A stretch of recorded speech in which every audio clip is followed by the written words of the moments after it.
Assalamualaikum warahmatullahi wabarakatuh. Perkenalkan, nama saya Endang Rahayu, NIM 2005-112803. Mata kuliah Media Pembelajaran PPKN dengan dosen pengampu Bapak Supentri MPD. Dengan judul materi, jenis, ciri, dan klasifikasi media pembelajaran. Baiklah, sebelum saya menjelaskan tentang ciri, jenis, dan klasifikasi media pembelajaran, saya akan menjelaskan tentang pengertian media pembelajaran, yaitu segala sesuatu yang dapat digunakan untuk menyampaikan pesan atau informasi dalam proses belajar mengajar, sehingga dapat merangsang perhatian dan minat siswa untuk belajar. Dari penjelasan pengertian media pembelajaran, adapun ciri-ciri media pembelajaran yaitu menurut Arsyad tahun 2016, ciri-ciri umum yang terkandung dalam media pembelajaran adalah yang pertama, media pendidikan memiliki pengertian fisik yang dewasa. Ini dikenal sebagai hardware atau perangkat keras, yaitu suatu benda yang dapat dilihat, didengar, atau diraba dengan panca indera. Yang kedua, media pendidikan memiliki pengertian non-fisik yang dikenal sebagai software atau perangkat lunak, yaitu kandungan pesan yang terdapat dalam perangkat keras yang merupakan isi yang ingin disampaikan kepada siswa. Penekanan media pendidikan terdapat pada visual dan audio. Yang ketiga, media pendidikan memiliki pengertian alat bantu pada proses belajar, baik di dalam maupun di luar kelas. Yang keempat, media pendidikan digunakan dalam rangka komunikasi dan interaksi guru dan siswa dalam proses pembelajaran. Yang kelima, media pendidikan dapat digunakan secara massal, misalnya radio, televisi, kelompok besar dan kelompok kecil, misalnya film, slide, video, OHP, atau perorangan, misalnya modul, komputer, radio, tape atau kaset, video recorder. Yang keenam, sikap, perbuatan, organisasi, strategi, dan manajemen yang berhubungan dengan penerapan suatu ilmu. Sedangkan menurut Gerlach dan Ely pada tahun 1971, mereka mengemukakan 3 ciri-ciri media pembelajaran. Yang pertama, ciri fiksatif, yaitu menggambarkan kemampuan merekam, menyimpulkan, melestarikan, dan mengonstruksi suatu peristiwa atau objek. Media yang dikembangkan seperti fotografi, video tape, audio tape, disket komputer, dan film. Misalnya seperti peristiwa-peristiwa bersejarah yang terjadi di suatu negara. Yang kedua, ciri manipulatif, yaitu untuk transportasi suatu kejadian atau objek dimungkinkan karena media memiliki ciri manipulatif. Kejadian yang memakan waktu berhari-hari dapat disajikan kepada peserta didik dalam waktu 2 menit sampai 15 menit dengan teknik pengambilan gambar atau time-lapse recording. Contohnya, proses larva menjadi kepompong, kemudian menjadi kupu-kupu dapat dipercepat dengan teknik rekaman fotografer dan dapat juga diperlambat. Yang ketiga, ciri distributif, yaitu dari media memungkinkan suatu objek mantau kejadian ditransformasikan melalui ruang, dan secara bersamaan kejadian tersebut disajikan kepada peserta didik dengan stimulus pengalaman yang relatif sama mengenai kejadian tersebut. Misalnya seperti kejadian di daerah-daerah yang sulit atau bahkan tidak mungkin dikunjungi oleh siswa dapat dihafizkan di ruang kelas tanpa memerlukan banyak usaha keras. Dari pendapat para ahli tersebut, adapun ciri-ciri yang secara umum yang ada dalam media pembelajaran yaitu yang pertama, media pembelajaran identik dengan alat peraga langsung dan tidak langsung. Yang kedua, media pembelajaran digunakan dalam proses komunikasi. Yang ketiga, media pembelajaran merupakan alat yang efektif. Yang keempat, media pembelajaran sangat berperan bagi kepentingan pendidikan. Yang kelima, media pembelajaran erat kaitannya dengan metode mengajar. Yang kedua yaitu jenis-jenis media pembelajaran. Menurut Sills dan Ritchie dalam Arsyad tahun 2016, media pembelajaran dapat dibagi ke dalam beberapa jenis atau klasifikasi khusus yang seragam berdasarkan kategori atau golongan yang menaunginya. Di antaranya yang pertama yaitu media hasil teknologi cetak. Media hasil teknologi cetak adalah cara untuk menghasilkan atau menyampaikan materi melalui proses pencetakan mekanis atau fotografis.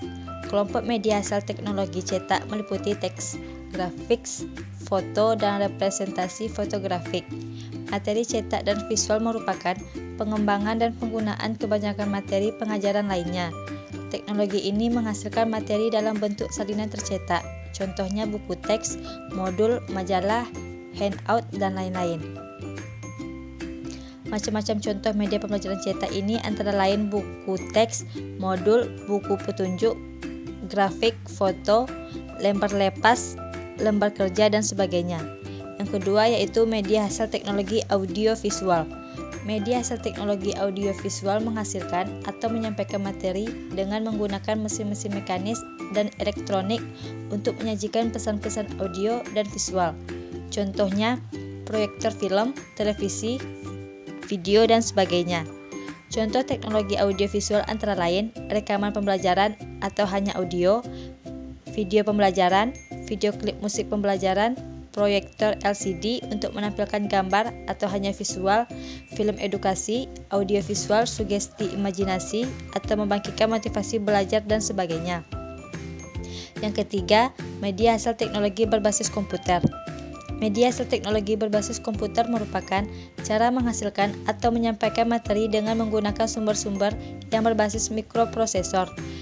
Berbagai jenis aplikasi teknologi berbasis komputer dalam pengajaran umumnya dikenal sebagai Computer Assisted Instruction atau pengajaran dengan bantuan komputer. Macam-macam media pembelajaran berbasis komputer meliputi media berbasis TIK atau informatika yang dapat diakses secara daring, website interaktif, aplikasi Android, video interaktif, dan sebagainya. Yang keempat, media gabungan.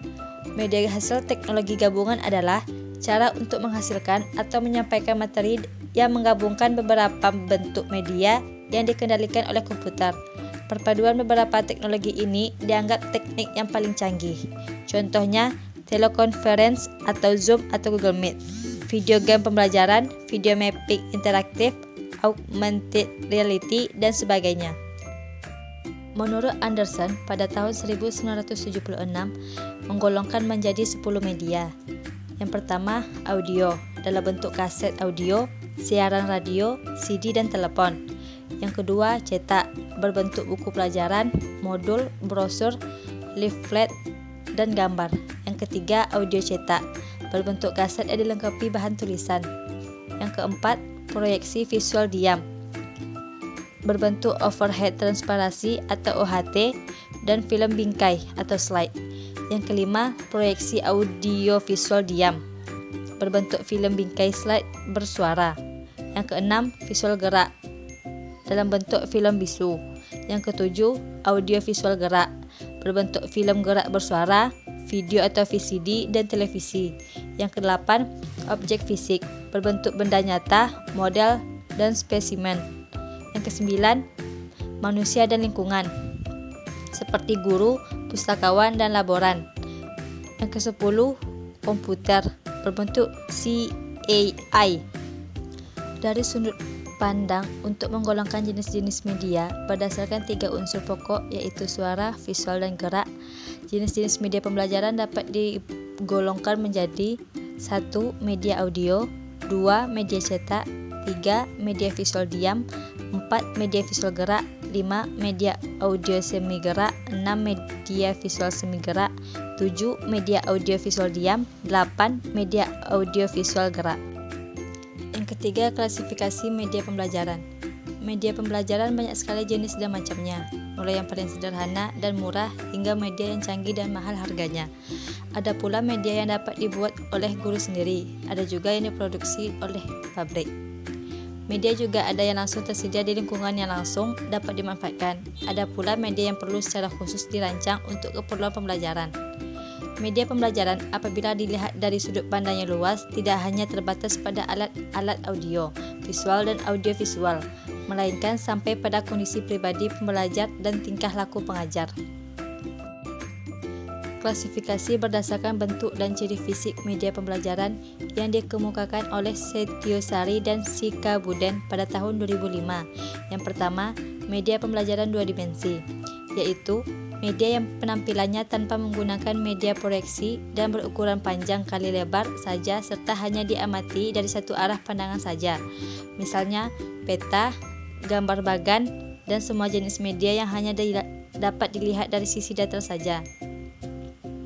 Yang kedua, media pembelajaran 3 dimensi, yaitu media yang penampilannya tanpa menggunakan media proyeksi dan mempunyai ukuran panjang, lebar, dan tinggi atau tebal serta dapat diamati dari arah pandang mana saja, misalnya meja, kursi, mobil, rumah, gunung, dan sebagainya. Yang ketiga, media pandang diam, yaitu media yang menggunakan media proyeksi yang hanya menampilkan gambar diam di layar atau tidak bergerak atau statis, misalnya foto, tulisan, atau gambar binatang yang dapat diproyeksikan. Media pandang gerak yaitu media yang menggunakan media proyeksi yang dapat menampilkan gambar bergerak di layar, termasuk media televisi dan video tape recorder, termasuk media pandang gerak yang disajikan melalui layar atau screen di komputer atau layar lainnya. Klasifikasi berdasarkan persepsi indera. Menurut Sulaiman, penggolongan media pembelajaran sebagai berikut. Yang pertama, media audio, yaitu media yang menghasilkan bunyi, misalnya audio kaset, tape recorder, dan radio. Yang kedua, media visual, yaitu media visual 2 dimensi dan media visual 3 dimensi. Yang ketiga, media audiovisual, yaitu media yang dapat menghasilkan rupa dan suara dalam suatu unit media, misalnya film bersuara dan televisi. Yang keempat, media audio motion visual, penggunaan segala kemampuan audio dan visual ke dalam kelas, seperti televisi, video tape atau kaset, recorder, dan sound film. Yang kelima, media audio still visual, yaitu media lengkap kecuali penampilan motion atau geraknya tidak ada, seperti sound film strip, sound slide, dan rekaman still pada televisi. Yang keenam, media audio semi motion, media yang berkemampuan menampilkan titik-titik tetapi tidak bisa mentransmit secara utuh suatu motion yang nyata, misalnya telewriting dan recording telewriting. Menurut pengalaman yang diperoleh, Thomas secara sederhana menggolongkan media pembelajaran ke dalam 3 jenjang, yaitu yang pertama, pengalaman langsung atau the real life experience, berupa pengalaman langsung dalam suatu peristiwa atau first hand experience, maupun mengamati kejadian atau objek sebenarnya. Yang kedua, pengalaman tiruan atau the subtype of the real experience, berupa tiruan atau model dari objek atau benda yang berwujud model tiruan.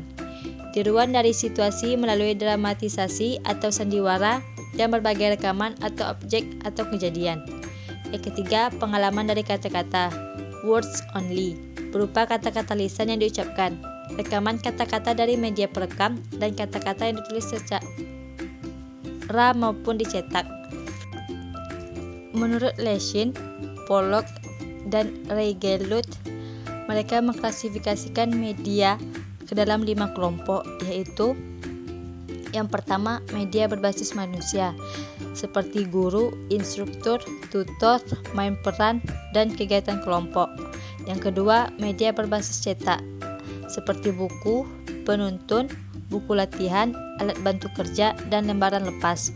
Yang ketiga, media berbasis visual, seperti buku, alat bantu kerja, bagan, grafik, peta, gambar, transparansi, dan slide. Yang keempat, media berbasis audiovisual, seperti video, film, program slide tape, dan televisi. Yang kelima, media berbasis komputer, seperti pengajaran dengan bantuan komputer, interaktif, video, dan hypertext. Sekian dari penjelasan saya. Apabila ada kesalahan dalam pengucapan, saya mohon maaf. Lebih dan kurang, Assalamualaikum warahmatullahi wabarakatuh.